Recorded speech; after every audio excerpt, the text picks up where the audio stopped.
नमस्कार जी। मैं अपने नाना जी के पुरानी फाइलों और रद्दी किताबों को जब अपने घर लाया, जो मेरे मामा जी ने कबाड़ी को बेच देनी थी, तो मैं धीरे धीरे उनकी फाइलों को पढ़ रहा हूँ। उसमें मेरे को एक उनकी लिखी एक कहानी मिली है, जो कि मैं आपको सुनाना चाहता हूँ अपने शब्दों में। उन्होंने लिखा है कि अंग्रेज़ आके भारत पे कब्जा कर चुके थे और उन्होंने दुनिया के कई देशों में अपने उपनिवेश बना लिए थे। अंग्रेज़ों ने उन सब देशों में भारत के लोगों को अपने प्रति ज़्यादा वफादार पाया और उन्होंने पाया कि लोग बड़े आराम परस्त हैं। उनको अगर प्यार से कुछ कह दो तो कुछ भी देने को भी तैयार हो जाते हैं वो। इसी बीच उन्होंने सरकारी नौकरियों में काफ़ी वैकेंसियाँ निकाली, तो वे भी उसमें भर्ती हो गए। अंग्रेज़ों ने कुछ इंग्लिश ग्रामर के टेस्ट लिए और उनसे खाने पीने की आदतों के बारे में, उनके रहन सहन के बारे में कुछ इंटरव्यू जैसे पूछा और फिर उनको एक अपॉइंटमेंट लेटर थमा दिया फॉरेस्ट ऑफिसर। वो कहते हैं कि वो लेटर पाके वो और उनके घर के सारे सदस्य बड़े खुश हुए थे।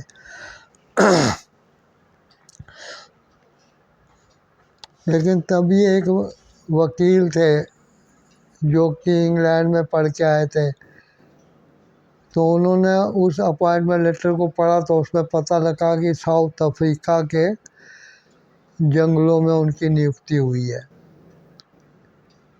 अब घर में बड़ा झंझट पड़ गया कि लगी लगाई नौकरी को, सरकारी नौकरी को क्या हाथ से यूं ही जाने दें। लेकिन नाना जी अपने सपनों को पूरा करने की चाह में जिद पर आ गए कि वो अंग्रेज़ों के ही तो खर्चे पे साउथ अफ्रीका जाएंगे, तो उन्होंने जाने की तैयारी कर ली। वहाँ वो जंगलों में ड्यूटी करते रहे। उनके अंडर कई अफ्रीकन थे, हबशी, जो कि कोई संस्कार वगैरह नहीं जानते थे। वो कहीं भी अपने किसी भी अंगों को छेड़ने लगते थे, कुछ भी करते थे। नाना जी कहते हैं कि वो अपने लोगों को सिखाते रहे कि कम से कम कमर में कुछ ना कुछ लपेटना ज़रूरी है, खासकर स्त्रियों को। इसी बीच उन्हें जंगल में कई बंदर और जंगली जानवर भी दिखाई दिए और साथ ही में जंगल में कई गैर कानूनी शिकारी भी घात लगा के घूमते थे और वो शेर, चीते, हिरन, लक्कड़बग्गे, जो भी जानवर उनके मिलता था उसके खाल उतार के उनके अंगों को बाज़ार में बेचते थे, उनके नाखूनों को बेचते थे। और तभी उसे, यानी कि मेरे नाना जी कहते हैं कि उनको किसी अंग्रेज़ ने सलाह दी कि तुम एक दुनाली बंदूक खरीद लो मैं लाइसेंस तुम्हें दिला दूंगा, वरना तुम्हें जान का खतरा है, तुम रात सवेर लापरवाही से जंगल में घूमते हो।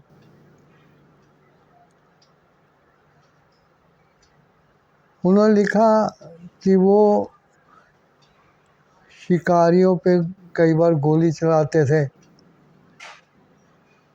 और उन्होंने बंदरों को, लंगूरों को और मधुमक्खी के छत्तों को बचाया। और अंग्रेज़ जो थे उनकी इस कार्रवाई पे बहुत खुश होते थे। धीरे धीरे उनको अंग्रेज़ों की परमिशन मिल गई कि वो जब चाहें छोटा मोटा शिकार कर सकते हैं। नाना ने लिखा कि उनको बंदूक चलाना नहीं आता था, वो तो उन्होंने अंग्रेज़ों के कहने पे ख़रीद ली थी। इस पर एक अंग्रेज़ की मेम साहब उनको फायरिंग सिखाती थी। अब वो उनके साथ जंगलों में दूर तक कच्ची पगडंडियों पे जाती थी और उनको बताती थी कि सामने जो झुंड है उसमें से उसको शिकार बनाना है।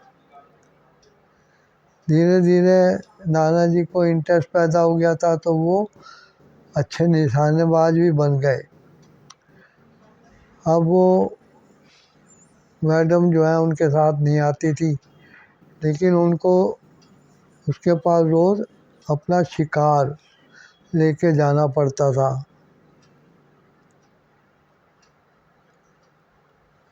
धीरे धीरे अंग्रेज़ों ने उनकी वफादारी देख के उनको एक जीप दे दी और जीप की ड्राइविंग भी सिखाई। उनको ड्राइविंग लाइसेंस भी मिला। बंदूक यानी कि दुलारी रखने के लिए भी उनको गन लाइसेंस मिल गया था, जो कि उनको अंग्रेज़ अथॉरिटीज़ ने दिया था। पुलिस की वेरिफिकेशन हुई थी। इस पर वो जो थे उन चीज़ों का इस्तेमाल खुलेआम करने लगे। धीरे धीरे वो जंगल के काफ़ी अंदर तक जाना शुरू हो गए।